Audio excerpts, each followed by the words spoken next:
Hi guys!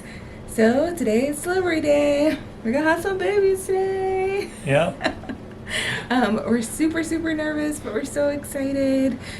I can't wait to meet these little girls. They're pretty small, so they'll go to the NICU after delivery. So we're a little bit sad about that, but we're just so happy that we're here. We made it. Everybody's healthy, and we can't wait to meet them. Very soon. Very soon. We're going to the OR in just a few minutes. And then, yeah, it'll be just probably in the next hour, we're going to have some babies. Yep. Lots of babies. All the babies. We're going to be parents, and I can't believe it. It's crazy. Well, ready or not, Yep, here they come. here they come. Hey everybody, welcome to another episode of A Bray in the Life.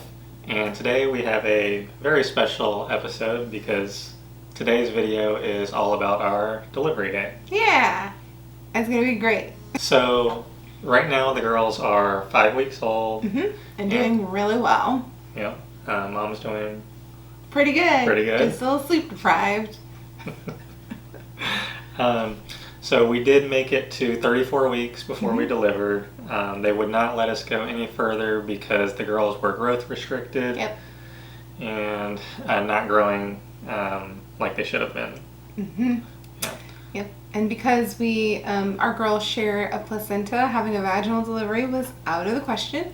So we got scheduled for our C-section pretty early on. Yep. And really our goal was just to make it to 34 weeks into our scheduled section. So we were really excited to roll to the hospital on that day, knowing that we made it.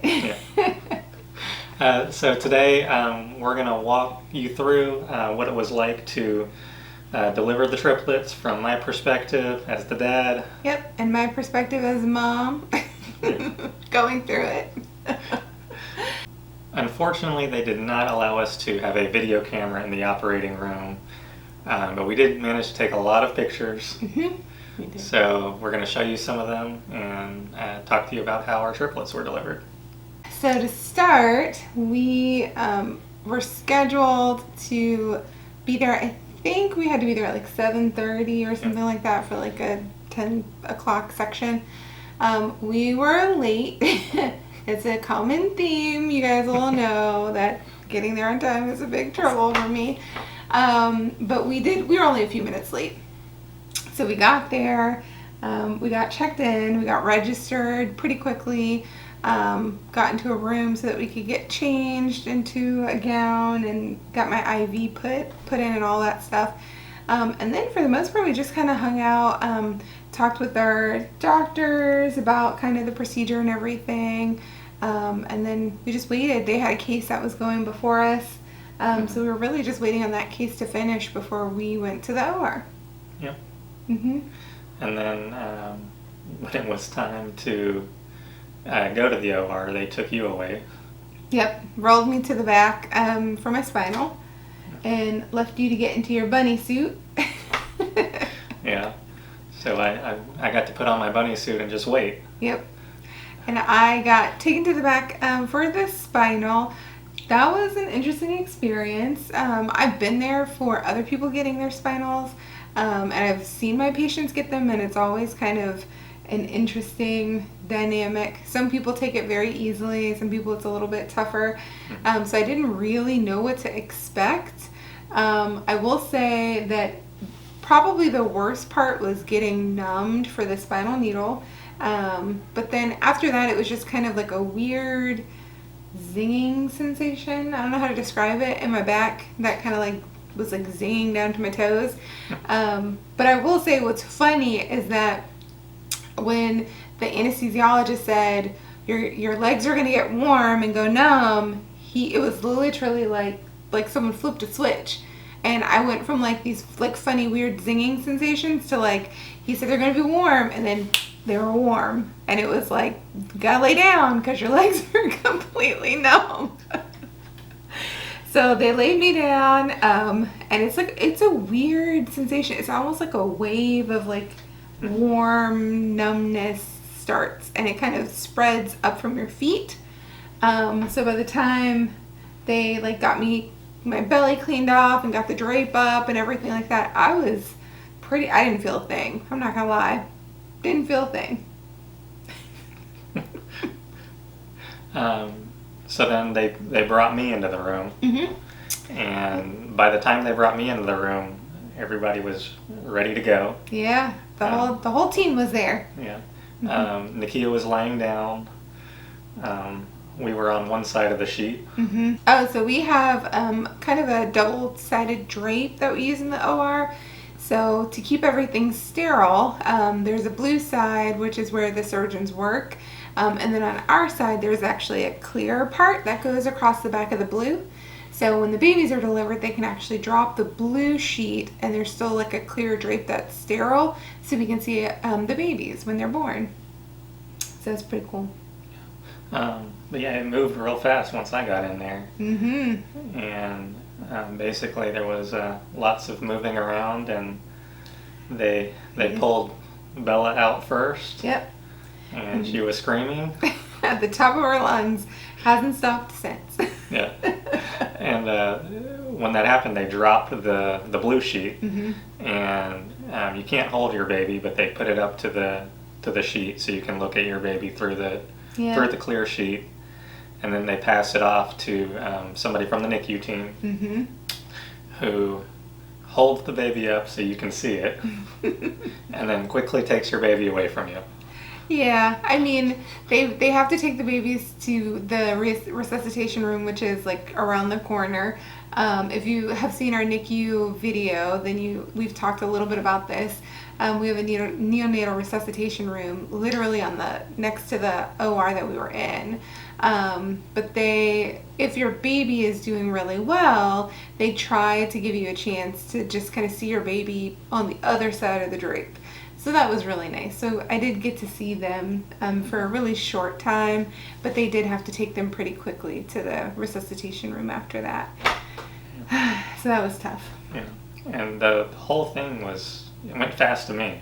Yeah, it went slow to me. It felt like everything was like moving through molasses, but it also felt like that on the inside, if that makes any sense. Like, I think the spinal just kind of slowed everything down. But all the babies were born within 3 minutes. Yep. They just kept coming, literally. So after Emma was born, Brian actually got to go to the neonatal resuscitation room to see the babies and kind of how they evaluate everything on that side, which was, I thought, pretty cool. Yeah, there was a lot of people in the room. It had seemed like 3, 4, 5 people around each of our baby. Big teams. Yes, and they were evaluating them and hooking them up to their monitors and weighing them, and it's pretty exciting. Yeah. So he was there for all the measurements and the weighing, which is pretty nice. So you could get pictures of those. And then basically they're just getting them ready to go to the NICU and getting them in their giraffes from that point. Yeah. And then once they were in there, I did not realize until afterwards, but they left the resuscitation room and took them back into the OR. Because I was still in the OR at this point. When the babies went to the neo resuscitation room, I was just getting kind of put back together.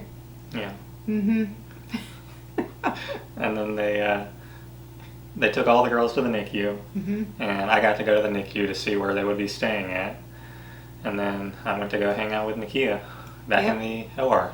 Yep. And then once I got all cleaned up, we actually moved from the OR back to a room for just like a couple hours so that I could recover and make sure that everything was okay. And everything was fine. Yeah, but Nakia wasn't allowed to go to the NICU yet because she couldn't feel her legs. Yeah. So unfortunately, you have to be able to stand to get into a wheelchair before they'll let you go to the NICU. You can't wheel people in beds down there as much as I would have been fine with that. But a few hours. Yeah, but what they did do is they set us up with an iPad, and we were able to look at our babies on the iPad, and every 15 minutes or so they would rotate it to another baby. Because we had a lot of them. That was actually a really, really nice touch. I didn't know that they were going to do that, or that we even had that capability. So it was really nice because I think the hardest part for me was going into the C-section was knowing that, unlike, you know, most people who have babies, I wasn't going to be able to go, you know, immediately to my room with my baby. And then being away from them for several hours, in addition to the fact that I knew I was going to have to go home without them, was just really, really tough. So having the iPad was just a nice touch. It was nice to be able to just see their faces pretty quickly after we delivered. So my spinal wore off after just a few hours. And it's really, as soon as I was able to wiggle my toes, I was ready for a wheelchair so I could go to the NICU and see the babies. Yeah. And if you haven't seen it, we did a whole video about our NICU experience. Which was awesome. Yeah. Our NICU nurses were fantastic. We can't say it enough. Yeah. So watch that video if you haven't already. And hopefully we answered all of your questions about how our triplets were delivered. Yep. So we hope you enjoyed this video. We hope you enjoy some of the pictures from our day. It was a pretty amazing day, one that we will obviously never forget. And we're just so excited it went the way that it went. And everybody was healthy, and the girls are happy and healthy now and at home. And we're just super, super excited about how things are going. Yeah. So we hope you guys enjoyed this video. Like it if you did. Make sure you subscribe to follow us for some more content. And keep a lookout for our next video because we're going to do our nursery tour. Oh yeah, fun times. And make sure you follow us on Instagram and Facebook at A Bray in the Life. Yeah. We'll see you guys next time. Bye.